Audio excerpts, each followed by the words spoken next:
Подкрученный. Я вам отвечаю. Он кританул, уебище, блядь. У него дэмэдж 13, 14, 13, 14, он мне просто на 30 пал. Короче, хардкор говорите, да? Хардкор.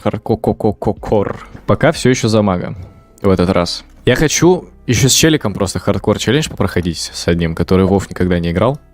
Вот. По приколу, скажем так. И вот, наверное, с ним я буду хардкор проходить за друида. Вот знаешь, что они замышляют? У меня за спиной. Они у хребта у меня за спиной. Офигеть, как это ему за хребет эльфы крови прорвались. Почему вот нету озвучки у кастов? Мне кажется, им стоит добавить озвучку кастов. Ну, допустим, вот когда ты фаербол кастуешь, она такая, как в анимешке, Fire! Вау! Ну, что-нибудь такое придумать нужно. Было бы поинтерактивнее, поприкольнее. Но я не говорю на каждую. Просто периодически она что-то говорила. С КДшкой секунд в 5 или в 10 секунд с КДшкой. Чтобы она озвучивала, да, просто любой свой каст раз в 10 секунд, условно. Ну чё, смотрим. Вот такой вот меч. Радужный. Не ЛГБТшный, радужный. Это разное.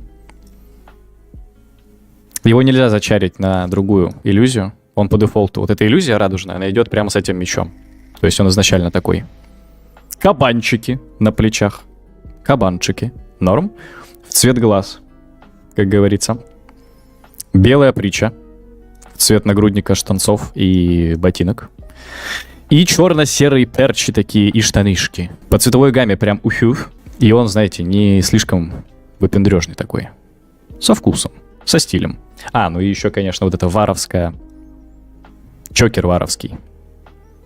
Not bad?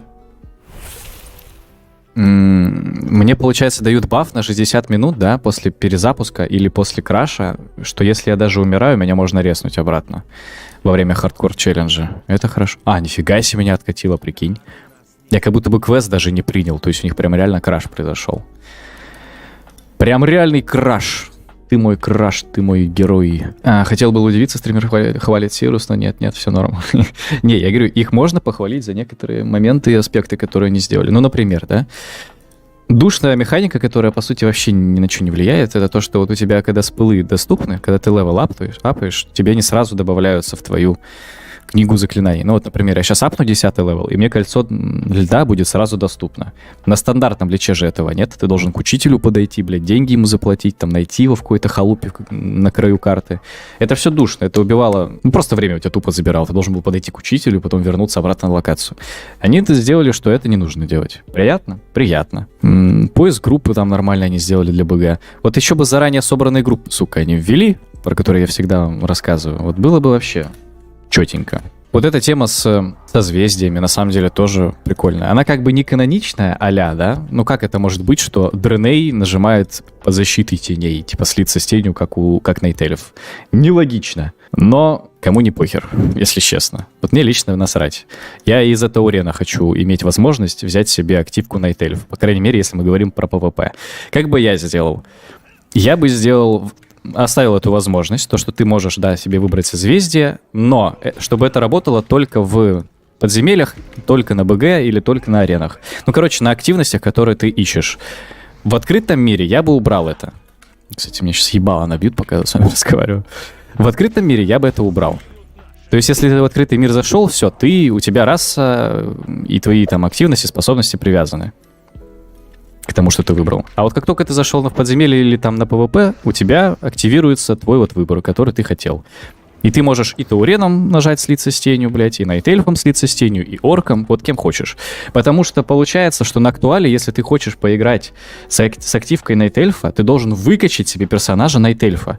Тебе приходится, ну, допустим, я хочу играть в ПВП только с этой активкой. Ну, вот у меня такое желание, да, я ёбнулся. Я хочу играть только со способностью слиться с тенью в ПВП. Мне для каждого класса нужно выкачивать только Найтельфа. Вот только Найтельф. Если я прокачал Орка, все, я в ПВП не могу жить, потому что у меня нет этой активки. Короче, я бы сделал выбор созвездий под активности. В открытом мире оставил бы привязку к расе. Мне кажется, это было бы логично. Вот на Сирусе сделали созвездие в целом. Ну, типа тоже, ладно, не критично. Но это же нормально. Я в этом ничего такого не вижу. Это хорошо, это плюс. И вот они могут вот этих фишек много же сделать. Приятных, прикольных и так далее. Потенциал у них имеется. Но они не занимаются. Так, они вроде весной или летом в этом году запустят классику на 5-м Unreal. Проект обещает быть крупным, вроде даже WoW-блогеры какие-то освещали моменты. Проблема 5-го Unreal, ну, опять же, я не эксперт, скажем так, но очень часто я слышу, и мы можем это наблюдать в играх, что разрабы на 5-м Unreal вообще не умеют в оптимизацию. И типа даже если не делают игру симпатичную, просто там за счет текстурок и возможностей самого движка, там очень сложно сделать некрасивую игру на 5-м Unreal с графикой. Они забивают болт на оптимизацию, не умеют с ней работать, и игра, ну, просто тупо лагает. Там у тебя либо тебе нужно железо просто огромное, 4090, на котором и то, так знаешь, на средних настройках графики играть будешь, либо просто терпишь в маленьком количестве кадров и так далее. Вот. И если WoW делать на 5-м Unreal, то тут даже на их старом движке вот этом все лагает, если там 20 человек на одной локации находится. Ну, по крайней мере, окей. Когда БГ 30 на 30, там 15 на 15, точнее, да, 15 на 15 БГ, уже может лагать. Что на 5-м Unreal будет, я хер его знает. И это же не AAA компания Blizzard Entertainment, у которой даже у них лагает WoW, блядь. А это просто Turtle WoW какой-то, поэтому я хрен его знает. В целом, если рассматривать просто эту идею, перенести WoW на 5-й Unreal, это может быть пиздато, да. Но все очень сильно упирается в реализацию этого проекта. Возможности как и в деньги, так и в навыки разрабов там, то и сюдой. Им давно стоило бы полет по всему миру сделать, до модельки подкрутить. 3.5 это же в первую очередь про механики, но на Сирусе уже давно нереальный 3.5, поэтому можно было бы эту тему отпустить. Да, тоже как вариант. Типа, почему бы мне сделать полеты по всему миру? Я сейчас не умру, пацаны. Пацаны, хардкор! Блять, реально, забайтили меня на фласку, пиздец. Я промахнулся по нему просто огненным шаром. Если бы я не промахнулся, я бы не пил фласку. Вот он. Ручки-то трясутся. Ну, почти. Ну ладно, у меня еще активка была. Ну просто, типа, я понимаю, что если эти фласки сейчас не использую, то я потом в следующих локациях точно их не нажму нигде. Поэтому решил сейчас бахнуть эту фласку. Вот и думай, а? Уже 2 эльфа крови ебало бьют. Уже бьют. Уже надо с ними поосторожнее. У WoW движок вообще не под MMORPG изначально был, что сейчас хз. Так у них движок не поменялся со всех времен. Типа вот Близы все еще ограничены вот этим движком, да. Да ебаный в рот, наушники слезают сегодня. Все, башка маленькая стала. Мозг уменьшился, играю на Сирусе. У Близов до сих пор движок не под MMORPG, и у них до сих пор тот самый старый движок, который они использовали когда-то, когда начинали, они движок не обновляли. Сейчас же тенденция такая довольно модная, да, у разрабов, у крупных компаний переходить на новые движки. Типа там PUBG хотят тоже на 5-й Unreal перевести. Вот, сука, Близам тоже нужно движок сменить нормальный, но это, опять же, нужно свой движок писать в идеале. Вот чтобы прям было идеально, Близы должны написать новый свой движок конкретно под WoW, и вот с ним уже наводить суету. Но опять же, это столько бабок нужно вбухать. А зачем, если у них и так все работает, и так все покупается? Это как сирусцы. У них и так все работает, у них и так все покупается. У них вот эти категории, черные бриллианты, им миллионы приносят, им зачем что-то прям грандиозное делать? Так чуть-чуть обновляют, чтобы не сильно запарно было, и все. Капитализм! Вот и думайте. Убрать весь донат, влияющий на PvP, это будет ошибка, как с точки зрения бизнеса. Ну, прикинь, ты зарабатываешь миллионы, и ради PvP отменяешь донат. Ну, ты же не будешь так делать. Как вариант, можно просто сделать сервер отдельный, где будет, опять же, как Алгалон, блядь. У них же все было уже. У них все уже было. Но просто люди не играли на этом Алгалоне. Они хотели играть на донатном сервере, и поэтому Алгалон в мэр. Но опять же, насколько мне рассказывали, я сам не знаю, почему Алгалон 4 умер. Потому что там PvE-шный контент, PvE-шный, был усложнен на уровень наличия категорий, но на Алгалоне категорий не было. И вот эта вот сложность этого контента просто физически нельзя было преодолеть. Ну, типа тебя моб там, босс убивает слишком быстро, потому что у тебя недостаточно там защитных статов и так далее. И вот они сложность подкрутили, а категории черные бриллианты убрали. И люди просто тупо физически ничего не могли сделать, мобов, боссов убивать, и поэтому на Алгалоне никто не играл, кроме PvP-шеров. А PvP-шеров, как мы знаем, меньшинство. Ну и все. Поэтому там был маленький онлайн, поэтому они его закрыли. Как думаешь, на ХК для новичка норм вара в первой ветке качать? А первая ветка у него смотря что. Его нормально качать в протика, в протовоина. Протовоин супер легкий в ПВЕ для прокачки. Ну и на хардкоре тоже. Это даже не норм, это приоритетный вариант. Ты за протовоина можешь мобов просто пачками танковать, и тебе насрать будет. О, нихера себе она мне пробила. Ты кто? Ты кто, сестришка? Кстати, умру, да? Не? Ладно. фласочку выпил.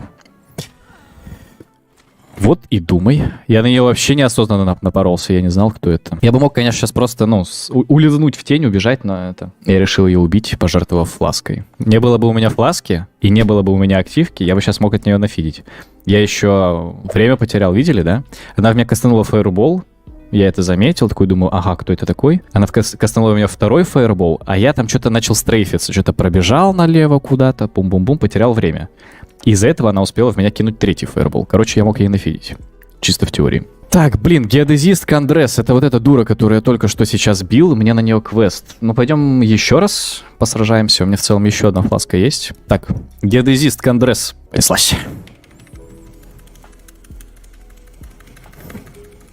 Ничего себе. 2 фаербола подряд. Ты че, дура? А я еще промахнулся. Офигеть. Опа. Она тоже миссанула. Я дважды миссанул. What the hell? Офигеть. Тупо 2 ковбоя безглазых. Первый промахнулся, второй промахнулся. Вот у них классная дуэль просто. Фаерболами перекидываемся, они мимо летят. Это знаете, как собаки, которые типа начинают друг на друга гавкать, но в стычку и в прямую конфронтацию не выходят. Такие стоят друг на друга гавкать. Здесь то же самое. Я тебя сейчас как фаерболом уебу, и такой мимо нее кидаешь. Он такой, я тебя уебу, и тоже. И вот так вот мимо кидаетесь. Чисто видимость создаете. Понятненько.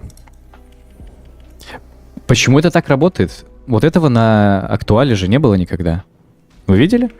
Я стрелял только в лунного оленя, а на меня почему-то еще загрелся цветочек, блядь. Они же даже не из-за единой пищевой цепочки. Они не из одного клана, это разные мобы. Почему на меня агрится цветочек? Этого не должно быть. Ну-ка, с руки. С руки, блядь. С руки! Вот так вот. Так что, пацаны, кто-нибудь шарит из присутствующих? Кто-нибудь шарит вообще в это дерьмо играть можно, нет? Без вылетов, сука. Они сделали отдельный аукцион для хардкорщиков или там в целом просто аукцион не работает? Я знаю, что можно обмениваться только... Если ты хардкорщик, ты можешь обмен совершать только тоже с другими хардкорщиками. И в пати ты можешь тоже бегать только с другими хардкорщиками. А вот по поводу аукциона я еще не выяснил, он доступен или нет. 3 минуты назад попытался моба без интерфейса убить, и было очково так немножко. Ну, потому что ты вот так вот хп свое не видишь, ты не понимаешь, тебя пробили, не пробили, кто ты, что ты вообще. Вот. Видишь, мы, кстати, на самом деле не прям очень нехило так пробивают. Если вдвоем нападают. Что, на мужика с ним играем? Не. Умом с ним поиграем, пока этим чуть-чуть.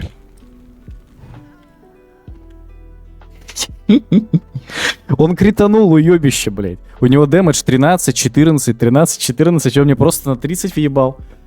Чего? Почему не на 26? Я бы, кстати, выжил, скорее всего. Я бы просто нажал этот. Подкрученный. Я вам отвечаю. Взял, въебал мне. У меня еще мысль, блин, нажать слиться с тенью или не нажать? Ну, такой, не, у меня слишком много хп, точно не сдохну. И он мне на 30 просто плюшку дает. Ты кто? Ладно, все, народ, да. Всем чао, всем какао. Доп-контент у меня на бусте, гайды туда-сюда, анонсы в Телеграме. Удачи, прогрессии в PvP.